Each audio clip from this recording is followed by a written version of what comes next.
요한복음 8장 6절에 그랬죠. 땅에 그랬어요. 땅에다가. 그렇죠? 서기관과 바리새인들이 주님께 고소할 조건을 얻고자 가늠 중에 잡힌 여자를 끌고 왔을 때 주님께서는 몸을 굽히시고 손가락으로 땅에 무엇인가를 쓰십니다. 물속에 들어갔다 나오는 방법. 땅에 무엇인가를 쓰셨습니다. 땅은 무엇입니까? 영적으로 땅은 인생을 의미합니다.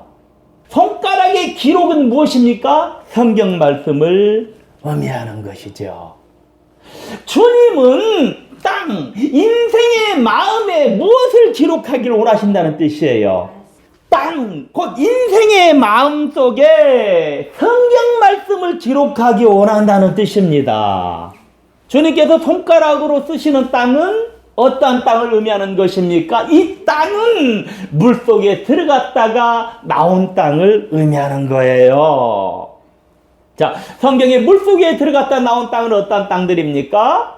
창세기 8장 11절에 보니까 저녁 때에 비둘기가 그에게로 돌아왔는데 그 입에 감람 새 잎사귀가 있는지라 이에 노아가 땅에 물이 감한 줄 알았으며. 노아 시대의 땅은 홍수로 인해서 물속에 들어갔다가 물이 감하니까 새롭게 물 위로 올라온 땅입니다. 창세기 8장 17절에 너와 함께한 모든 혈육 있는 생물 곧 새와 육축과 땅에 기는 모든 것을 다 이끌어내라. 이것들이 땅에서 생육하고 땅에서 번성하리라 하시매. 그리고 땅이 새롭게 생육과 번성을 시작하는 것입니다. 이제 과거는 사라져버렸습니다. 그러니 시작이 새롭게 된 것입니다. 새롭게 되는 방법은 물속에 들어갔다가 나와야 새롭게 되는 것입니다. 물속에 들어갔다 나오지 않으면 기존의 그 모습 그대로예요. 그러니까 물속에 들어가야 되는 거예요. 창세기 2장 6절 안개만 땅에서 올라와 온 지면을 적셨더라. 자, 창조시대입니다. 창조시대의 본래 땅은 물속에 있었습니다. 그러다가 물이 빠지고 물이 땅 위로 올라온 것입니다. 그러니까 물이 땅에서 올라왔으니까 안개가 올라온다는 거죠. 그렇죠? 안개가 올라온다. 그러니까 안개가 올라온다는 거 뭐예요? 본래 땅은 젖어 있었다는 거예요. 젖지 않으면 안개가 안 올라오지요. 땅은 본래 젖어 있던 물로 인해서 안개가 올라와서 온 지면을 적신 것입니다.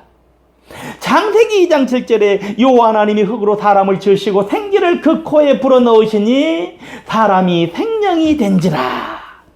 하나님께서는 물속에 잠겼다가 다시 물 위로 올라온 새로운 흙으로 사람을 지었습니다. 그랬죠? 6절과 7절을 보시면 여러분 충분히 이해할 수 있어요. 자, 땅은 인생을 의미합니다. 인생은 물속에 들어갔다가 나온 후에 창조되었습니다. 결론으로 땅이 물속에 들어갔다 나와야 새로운 땅이 되어서 생육하고 번성하고, 인생도 물속에 들어갔다가 새롭게 나와야 새로운 인생이 되는 것입니다. 그 인생은 생육하고 번성하는 인생입니다. 물속에 들어갔다 나오지 않은 자들은 전부 엉터리들입니다. 비록 그들이 아무리 큰 은혜를 받았다고 할지라도 그것은 잘못된 것입니다. 물속에 들어가는 방법으로는 요한계시록에 성령이 교회에 하시는 말씀을 들으라 라고 하는 것입니다. 물속에 들어가고 싶거든 빨리 말씀을 들으라 이 말이에요. 자, 물속에 들어가기를 원하십니까? 그러면 말씀을 들으라 이 말이에요. 진짜 말씀을 들으라. 참 말씀을 들으라. 바름의 말씀을 들으라. 주님께서 이 땅에 쓰신다는 것은 빨리 물속에 들어갔다가 나온 새로운 땅이 되라. 빨리 말씀 속에 들어갔다가 나온 새로운 인생이 되라.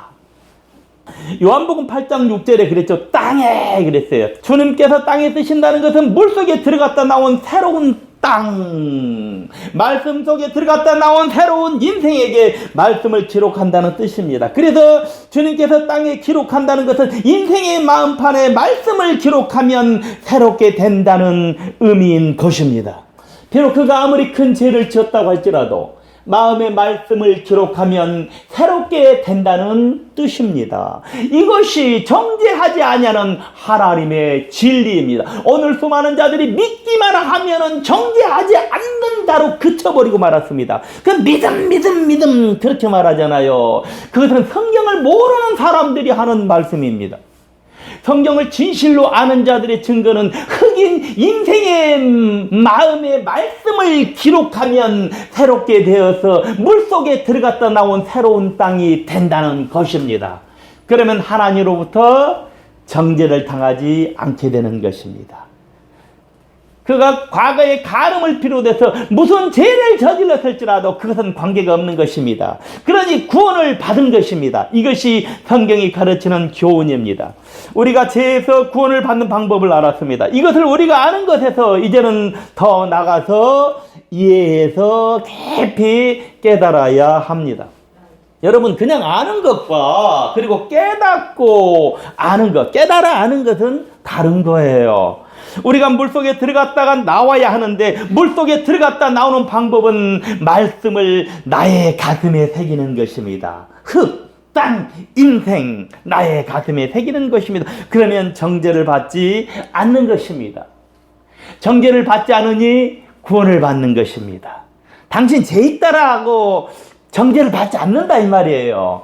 이것은 노아 방주에서 온 천하가 물속에 잠겨 있을 때에 비둘기가 감람새 잎사귀를 물고 오는 것과 같은 것입니다. 이것이 성경의 답입니다. 왕왕 많은 사람들이 성경에는 답이 없다고 생각을 합니다. 그러나 성경은 이렇게 풀어가면은 답을 가르쳐주고 있습니다.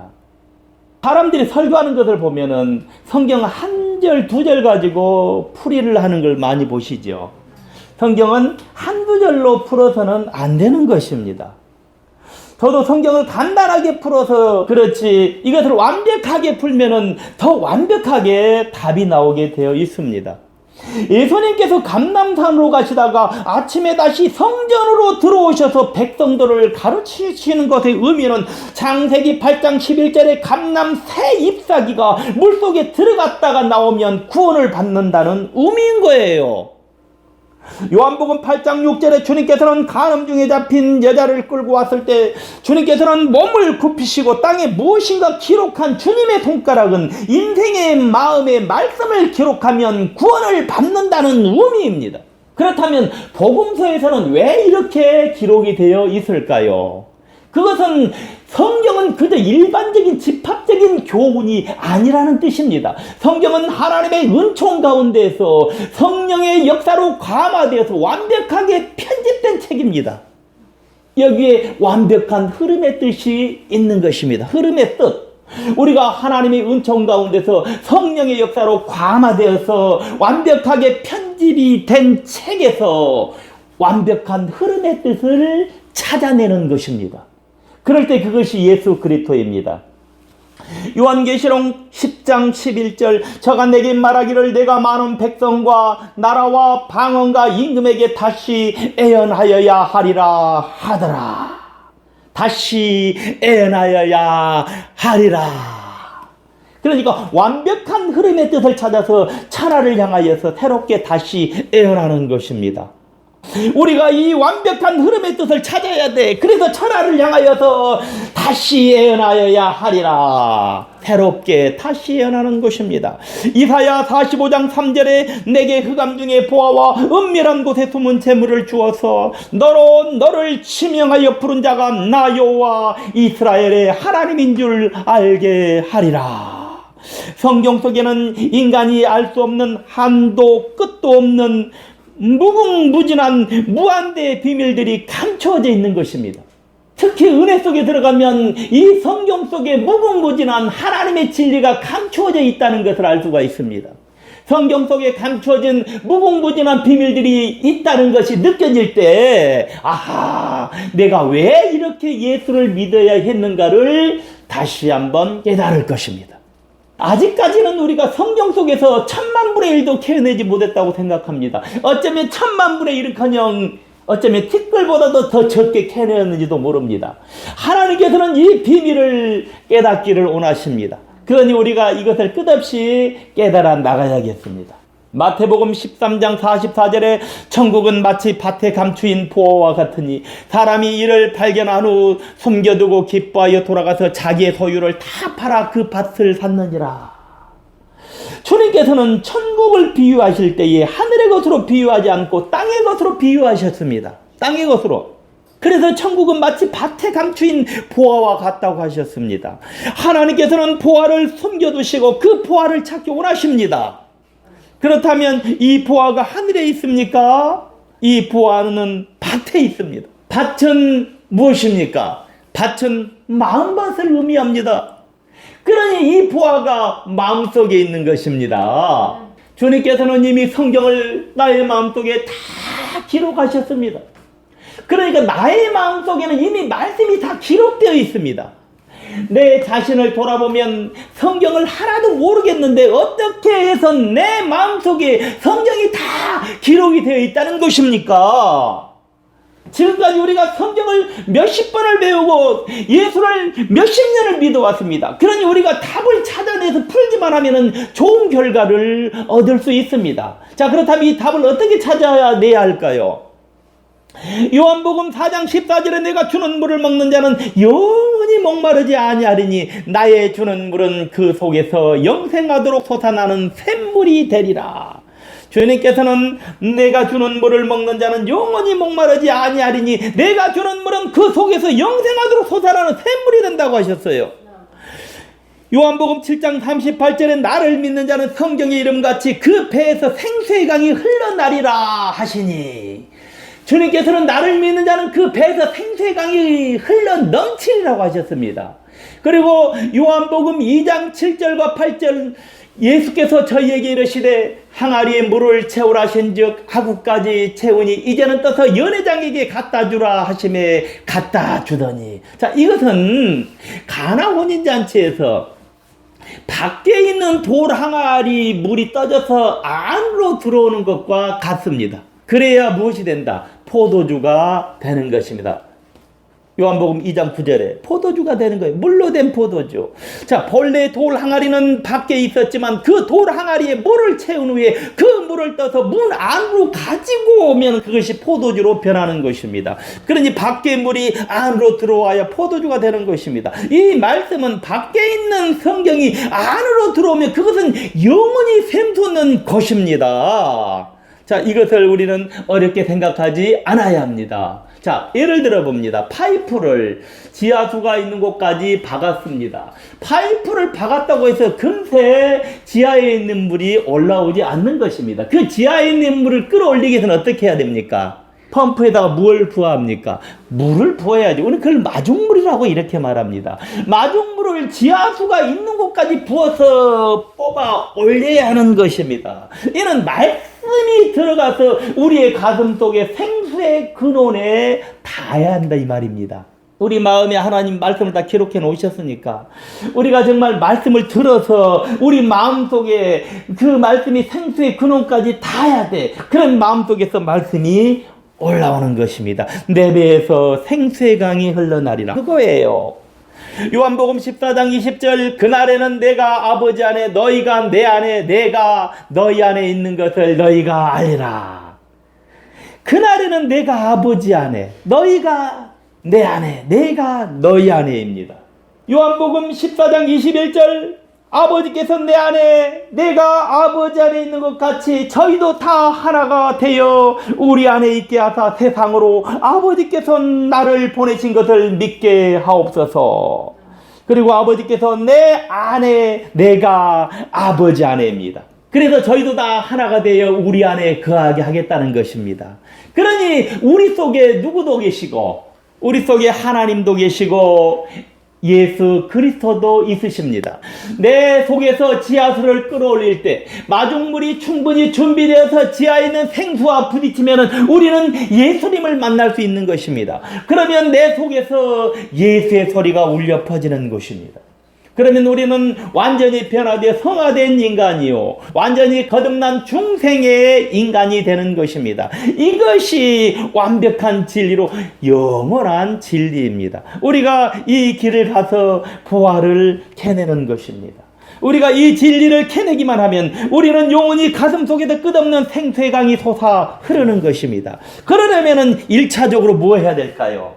배우지 않고는 안 되는 거예요. 1차적으로 우리는 배워야 합니다. 그것은 가득 차기까지 부어야 하기 때문에 그렇습니다. 일단은 배워야 되는 거예요. 그러니까 무엇이 필요하다? 마중물이 필요한 것입니다. 그리고 그 다음에 터져서 솟아올라오는 것입니다. 우리가 성경 말씀을 보면 성경이 하나하나 떨어져 있는 것 같지만은 성경 말씀은 모두가 서로 연교가 되어 있습니다. 어떠한 말씀이든지 하나하나 따로 떨어져 있는 말씀은 없습니다. 성경은 완벽한 독립성에 의한 완벽한 복합체입니다. 예를 들어서 손가락 하나는 하나의 독립체입니다. 그러나 하나의 복합체입니다. 성경을 완벽하게 집합시킬 줄 아는 자가 성경을 받은 사람입니다. 여러분이 우리 새수레교회 성경 말씀을 듣고 있지만은 우리는 끝없이 성경을 집합시켜서 여러분에게 가르치고 있어요. 그러니까 성경을 완벽하게 집합시킬 줄 아는 자가 성경을 아는 자예요. 요한복음 10장 35절에 성경은 패하지 못하나니 하나님의 말씀을 받은 사람들을 신이라 하셨거든. 하나님의 말씀을 받은 사람들을 신이라고 했죠. 이것은 하나님의 신을 받은 사람은 하나님의 신을 받은 사람이다. 자, 하나님의 신을 받은 사람이라는 것이 우리가 일반적으로 생각하는 이상적인 은사자나 능력자를 말하는 것이 아닙니다. 그들은 성경의 비밀을 캐는 자인 것입니다. 물론 성경의 완벽한 비밀을 캐내는 자가 나왔다면 그가 바로 누구이다? 완벽한 비밀을 캐낸 자가 그가 예수 그리스도가 아니고 누구이겠습니까? 그러니까 성경을 완벽하게 해석해주는 사람이 예수 그리스도인 것입니다. 왜냐하면 예수님은 성경에 기록된 분이시고 성경대로 하신 분이시기 때문에 그렇습니다. 이 땅에 나와 있는 모든 종들은 예수 그리스도의 길을 곱게 하는 자일 뿐입니다. 그 이상도 그 이하도 아닌 것입니다. 자, 우리가 여기까지 다 이해했습니다. 그렇지만 이건 역시도 설명이 부족해서 어렵습니다. 우리가 조금만 더 노력하고 있으면 언젠가는 다 설명할 수 있게 될 것입니다. 그러니 끝없이 깨달음의 그 단계를 걸어가야겠죠.